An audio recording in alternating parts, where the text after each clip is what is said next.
Hello, welcome back to the Active Ingredient Podcast.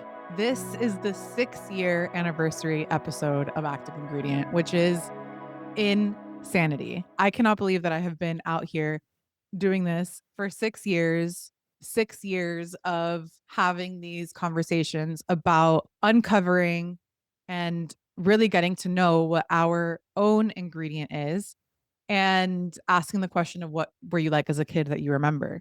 And I am incredibly grateful for the journey that Active Ingredient has brought me on so many levels from a personal perspective and asking that question to myself every single time that I record, every single time that I'm in conversation with someone, when I'm prepping, when I'm doing anything, like the level at which it challenges me to ask myself these questions and to have that dialogue with myself.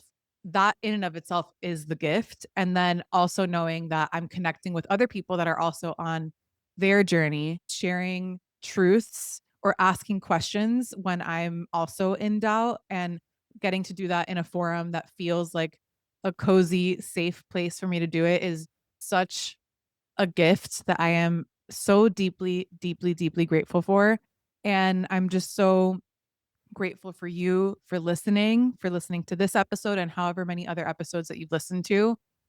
It's a very weird platform because, I mean, it's my favorite platform, and I'll get into why I love podcasting as a medium so much, but it is a very strange one in the sense that we're also used to, in all other platforms, seeing who is engaging with your stuff and seeing who's liking things, commenting, sharing, engaging. It feels like in all other platforms, there's more of a mutual communication, where this kind of feels like I really have very, very, very little insight into who is listening to Active Ingredient. All I see is numbers and countries. And there are some countries that I didn't even know existed on planet Earth where Active Ingredients being listened to. And I'm like, how in the heck did you guys even hear that Active Ingredient existed? It's so crazy. But that makes it weird in the sense that I feel like I'm sharing my soul on here. And sometimes I feel like who's on the other side of this? Like who's listening? And there is a little bit of a magic to that too. I think on other platforms, sometimes because you can see who's watching and you can see who's engaging, at least for me, I sometimes feel like that could get in my head a little bit more of like, oh, I wonder what they're going to think when I post this, or I wonder how this is going to land, or if this is going to upset someone, or if this is going to trigger whatever, because you know who's engaging and you have these preconceived narratives of that. There is a little bit of a magic to the fact that I genuinely have no idea. I have not one clue on who listens to Active Ingredient aside from when people reach out to me directly. And I love when I talk to anyone from Active Ingredient, because every single time that I have met anyone from this beautiful little cohort of humans, I'm like obsessed with them. That's exactly who I want to be surrounded by in my life. And so, yeah, I wanted to talk about why I love the medium of podcasting, why I originally started Active Ingredient, how it's evolved. Active Ingredient started 6 years ago. So at the time that I started, there were very, very few podcasts that existed. And I remember my Norths, or like really the only ones that I was listening to that were available to us, was Super Soul by Oprah. Listen to that religiously. How I Built This by Guy Raz. The Skinny Confidential by Lauren and Michael Bosstick, and Girl Boss by Sophia Maruso, and Second Life. And I was so inspired and nourished from those conversations. I loved tuning in. I loved also, because I live in New York, the fact that we're always commuting and going from place to place, and sometimes being in environments where like you kind of just want to tune in to more grounding truths. I love long form because I feel like you actually get to know a person. And I find that the nourishing podcasts that exist, they really get at the humanity of a person. I think so many times when we see people on podcasts, it's the time when we can actually see ourselves the most reflected.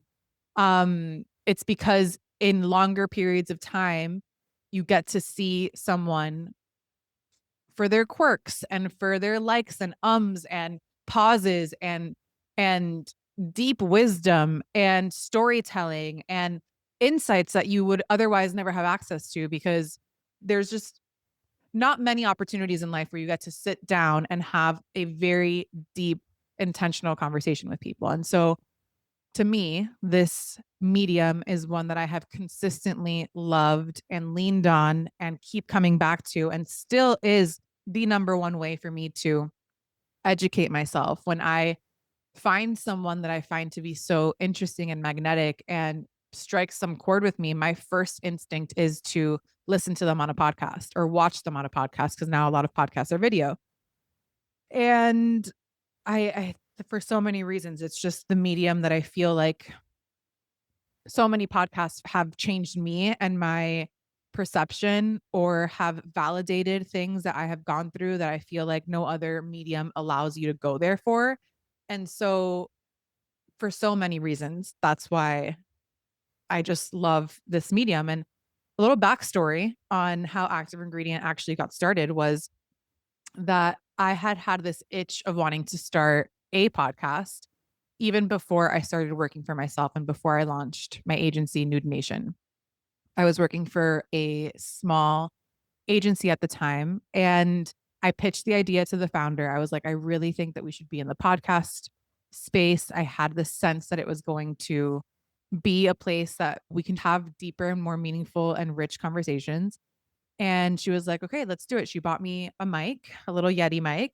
And one of the things that I've paid attention to, I guess, in life is when things have like massive, massive roadblocks and so many things are working out of your favor, something's trying to come through in that. And the version of that podcast never saw the light of day because there were so many hurdles. And so I never even used that mic one time. I ended up leaving that job and starting Dude Nation. And that mic was just in my room staring at me for literally a year.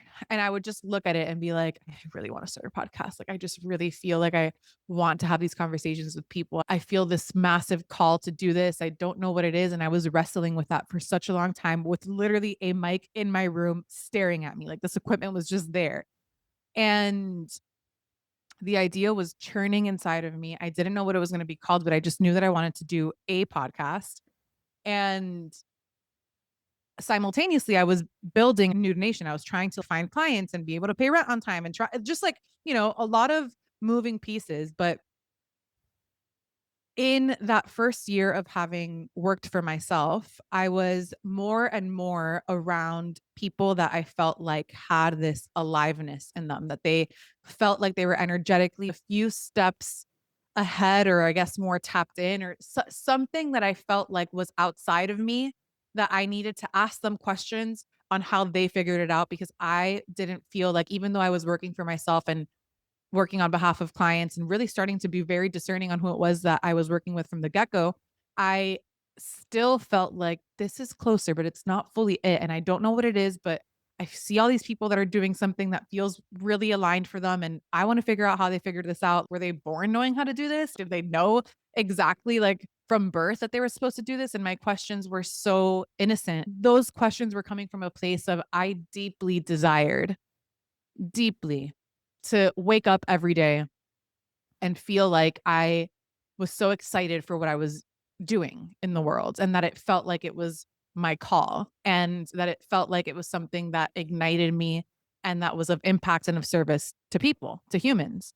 And so when I finally had the courage to say that I wanted to start a podcast of my own to another person, and the person that I told was my boyfriend at the time, I remember we were walking to one of my really good friends' birthdays, and on that walk, I literally just like word vomited it. I just like said it out loud, and I was like, I think I want to start a podcast, and I think that this is what I want to call it. And what do you think? And it was just like word vomit. And I remember him looking at me like I had 10 heads. But then he was like, wait, are you serious? Like, you really want to do this? And I was like, yeah, I really genuinely do. Do you think I'm crazy? I had so much of that self doubt and self distrust, I guess, that like anyone would even want to hear me talk about anything. And he was like, okay, 1,000%, let's do it. And I think that same weekend, literally on the back of a receipt, he started asking me questions. And on the back of a receipt was writing down, okay, like, we need to get this. We need to figure out editing. We need to figure out who it is that you want to have on the show. And just taking me seriously in something that was like, I had always been behind the scenes for clients. I had always been doing things for other people. And this was the first time that I was kind of like stepping into something for myself, and having one person that was very close to me, obviously, affirm that was very, I can't tell you how grateful I am to him, and that whole process of even asking questions and going from idea to writing it down. I think that we need to like actually physicalize it by writing something down and then actually start taking steps from what you've written down. And I still have that receipt in my life. I don't know where it is exactly right now. I think it's in Miami, but I have that framed somewhere.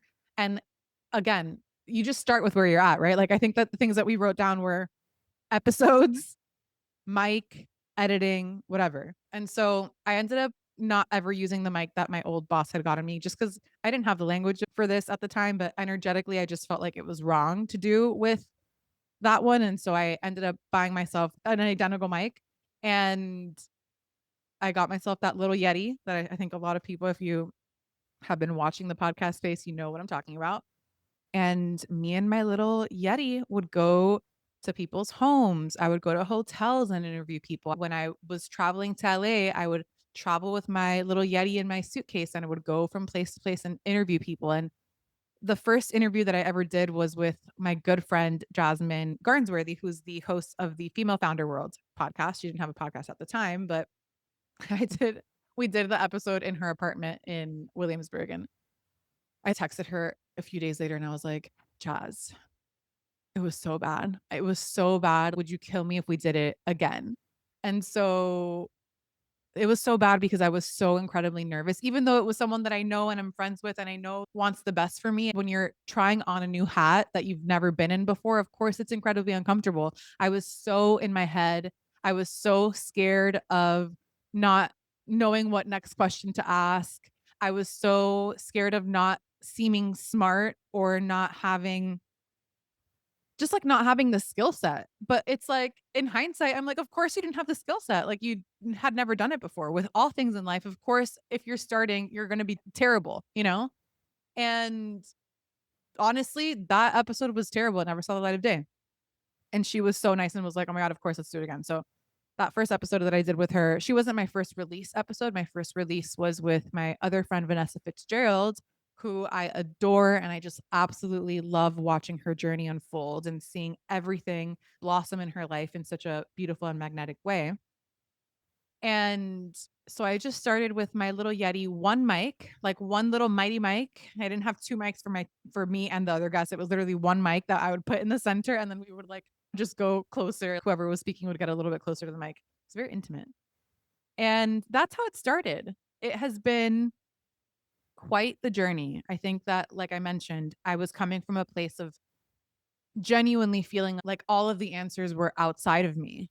And the more that I was doing the inner work on myself and the more that I was asking questions and integrating what I was learning and applying it, I think that the application to these things is the most important thing, because you can learn until you're blue in the face, but until we are actually applying things and remembering the things that we already know. Because if there's one takeaway with Active Ingredient, is that if you can for a second remember that you actually already know, that is the only thing that I want to be doing on this platform. But doing that process and starting to remember and starting to get closer and closer to that truth and essence that existed within me, I started to more and more not feel like the energy of the podcast was that I was asking because I didn't know. I was just more so wanting to have conversations around truth. And I feel like that shift happened closer to when I did my yoga teacher training. I think that that whole process of doing my yoga teacher training really helped a ton in terms of coming back to my truth and really starting to confront a lot of things within myself and building that inner trust muscle and not necessarily needing that much outside answer, but more so nourishing conversation. And so I would say that the first 3 years of Active Ingredient were very much like, please God, someone give me an answer.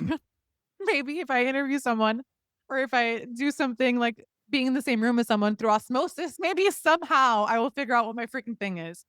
And then I would say that these last 3 years has been more so having a little bit more grace with myself and trusting myself more and knowing that actually I know.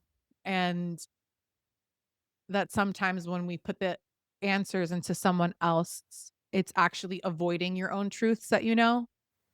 And so the more that I actually confront my own truths and that I move through them and that I witness what happens when I do that, which only solidifies that trust muscle even more, the more that my energy around doing this is more about just wanting to have honest conversations with human beings that also feel like they are consistently tapping into their own truth because I also feel like I am consistently tapping into my truth.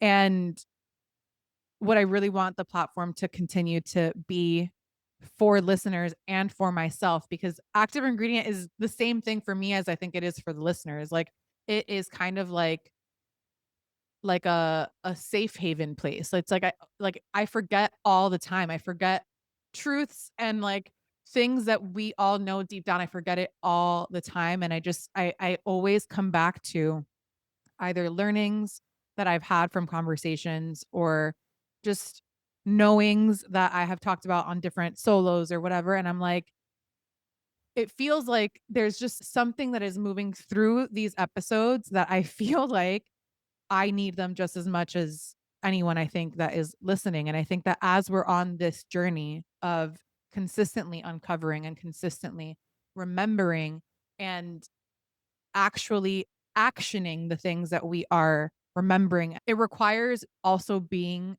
around people and being in connection to humans that are doing the same thing. You only stay the course if you feel like you're surrounded by and are validated in some way that you're on path, right? Like I have the podcast that I listen to 3 podcasts.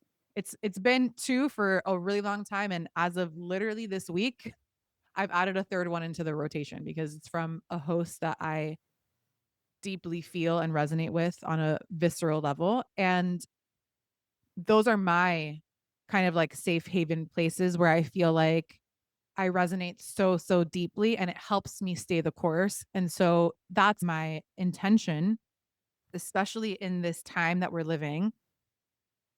That I mean, and I myself, I'm in this headspace a lot where I'm like, what in the hell is actually happening? Like, what is going on that we need certain things to grab onto to just like help us be like, no, like we're right on time. We are right on time. And that reminder of that we are right on time, I need it too. And I would love for Active Ingredient to be a platform that can be that for anyone that's also on this path because we need more people on this path. We need more people to stay the course.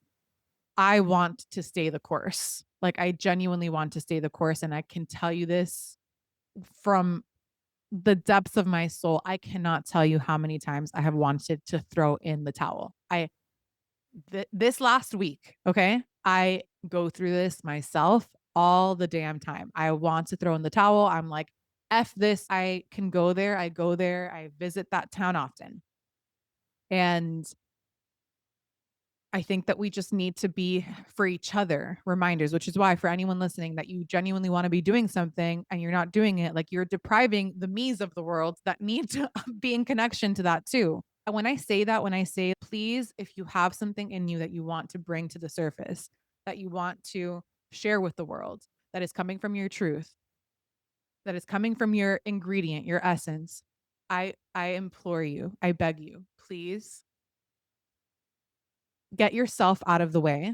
Take yourself and the stories and the ego and all of that aside and understand that what you could potentially bring into the world actually is needed.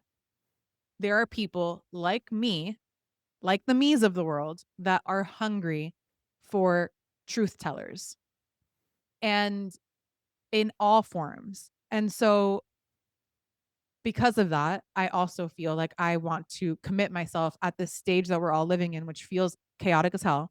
I want to continue to commit to show up for that in the ways that I can, not to overextend myself or burn myself out or do something that doesn't feel in alignment, but to, in my own way, just continue to regulate myself enough, listen to myself enough, and keep showing up here and sharing what's true for me at the moment. And I think another thing is because of the worlds that I move in and the worlds that I work in, and it's a lot of, founders and entrepreneurs and artists and very expansive people that are creating, right? That is the world that I live and operate in. And what I have over the course of these 6 years and beyond, like just my career, I think leading up to this, what I continue to gravitate towards and what I continue to see be the brands, the people, the voices, the humans that I continue to gravitate towards are the ones that are self validating, that they are creating from their truth. They themselves are creating things that they feel are good enough. And even if they don't feel like it's good enough every single time, that's fine. They just keep showing up and they are doing the inner work in order to try to create, and try is a really important word here, to try our best to create from the most authentic place possible. And that takes a tremendous amount of inner work. I think that the inner work precedes the sustained long-term outer growth. And that's why Active Ingredient exists. It's the inner work. It's the inner safe haven, hopefully, for us to stay the course on the inner work, because everything is a mirror. How we are operating inside will reflect on the outside. And so, yeah, for any person that's listening that is already in kind of like that creative thing, I think that we all know this. Like when we have done something or built something or created something, we know the difference of what something feels like when it's created to check a box or when it's created to try to be enough versus creating something that feels like it is moving through you. And that side of the creation piece requires a ton of introspection, in my opinion. I am super open to other opinions too. If you have examples of other people that don't require it, I myself require it a ton. And for the people that I gravitate towards, absolutely are doing that level of intentionality and internal work. So I think my biggest takeaways and the biggest things that I've learned in doing this is that active listening, the skill set of active listening is truly one of the biggest gifts that you can give yourself or anyone in your life. To be an active participant in a conversation, meaning you're not waiting to just like say what you want to say. You're not waiting for someone to be done with their sentence just so that you can interject and say your own. And I say this because I literally had to learn this from hearing myself back. Nothing will humble you more, I promise you, than doing a podcast and hearing yourself back, interjecting and like seeing your ego at play. Like, trust me, that will humble you real quick. And so the skill set of taking a breath and being in your body and actually opening yourself to listen, to actively listen to someone else is such a gift. And that also allows for you to do the same with yourself. Like if you can actively listen to your own cues, your own signals, your own knowing, it's such a gift that keeps on giving. So I thought that it would be fun to share some of my favorite takeaways from the 6 years and my 4 favorite episodes I have ever recorded. I'm going to link them all in the show notes because they just make me so happy. So, first is with Gay Hendricks. I have re released the episode recently, and he is the author of my favorite book, The Upper Limit Problem. That book was introduced to me by my friend Liz Tran, who is just an amazing person. You should definitely follow her on Instagram if you're into Active Ingredient. And she put Gay on my radar, and I consumed his work literally in 2 seconds. I was like, wowza. Like, this is just truth. And this is the number one on my list of episodes because it's a time in my journey of these 6 years where I really, really believed in myself in this, where I was like, I cannot believe that I'm getting to interview my favorite author in his home and that shooting your shot can actually take you really freaking far. And getting to have a conversation with someone in their 70s that is committed to their creativity and their craft and feels like they're just scratching the surface of their own creativity. Even just being in his presence alone, the conversation is incredible. Again, I highly recommend you listen to that episode. But just being in the presence of someone like that, that is an example. They are being about it. Like literally while I was in his home, he was like, okay, we have 10 minutes while you're setting up here. I'm going to go to the room and keep writing. Like that level of creativity. Okay. That gift of being able to hear wisdom from someone who's had that much life experience and his specific life is just so beautiful and expansive. I highly recommend that one. I think from the episode itself, one of my biggest takeaways was that we are really just one breath away from transforming fear into excitement. It's just one breath away. And that has been a massive game changer. I'm so grateful that I have that knowing in me somewhere that I can access. And then the second episode was, I mean, I've done 3 episodes with her. So I guess like all 3 of these episodes would count into that. But with my yoga teacher, Mimi Gandor, she is an incredibly special person in my life. I adore her. And I think that she's also a person who is about it. Like she is what you see and more.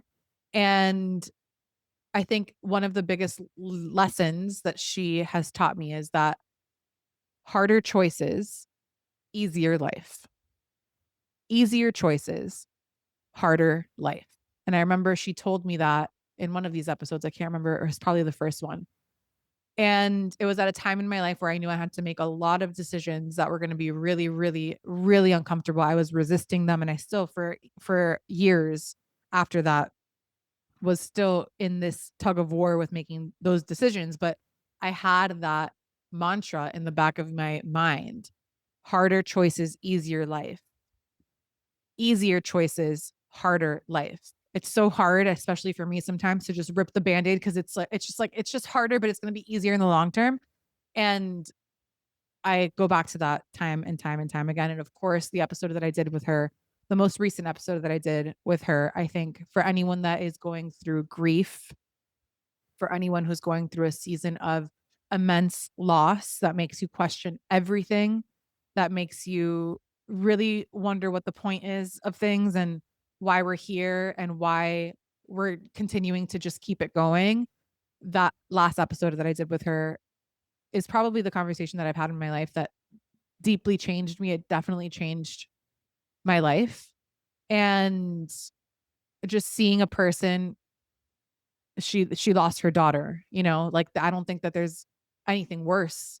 And witnessing someone get up and choose life in and of itself is the biggest teaching.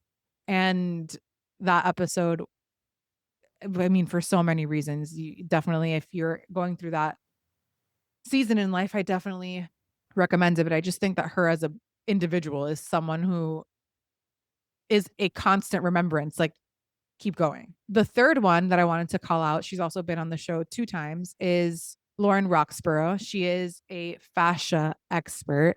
And over the course of the last 2 years, I have been very loud and vocal about, for anyone that is in this process of doing this inner work, we come to a point where it is we're doing this. I mean, we're doing it the whole time, but like we're doing it more acutely and consciously through the body.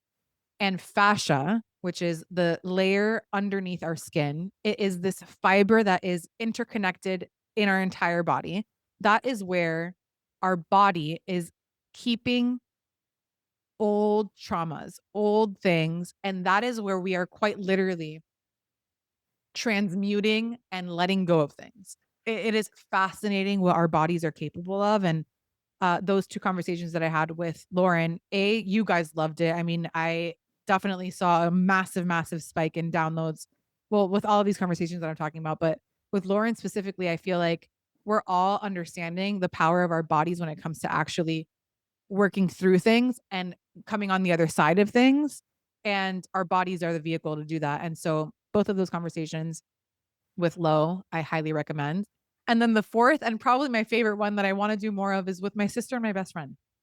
With, the two most important people aside from my parents in my life that I feel like have been my witnesses and I have witnessed them back in life.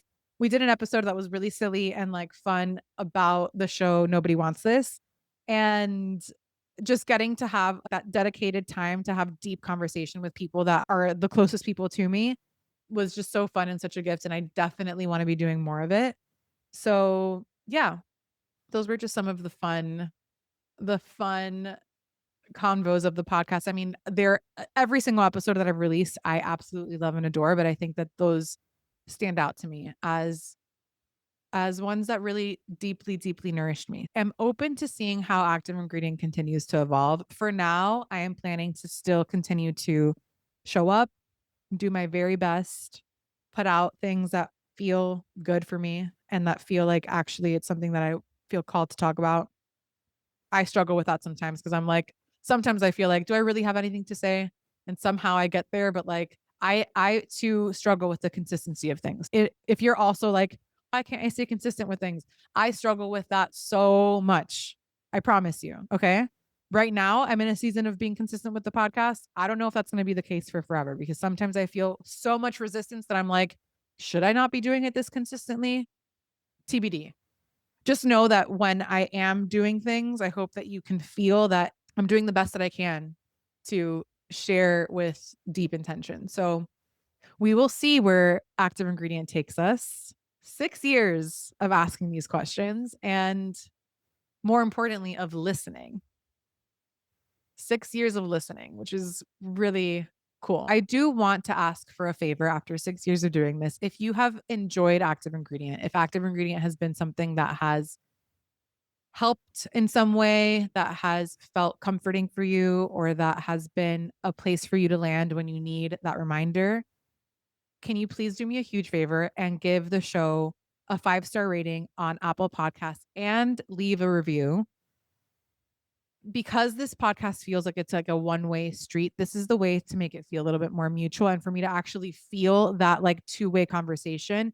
And I say this for that sake, that I actually do want to feel like it's more mutual, but also because that doing that act helps get the podcast in front of other like-minded people that are like us, that are on this path, that would maybe enjoy listening to this type of work. And it really just helps support me and support my work. So if you can give Active Ingredient 5 stars on Apple Podcasts and leave a review of what this show means to you, and then 5 stars on Spotify, that would mean the absolute world to me. And it just helps give me that reminder to keep going myself. So that's all I have for you this week. Thank you from the bottom of my heart for every single one of you that listens. And I will see you on the next one. Bye.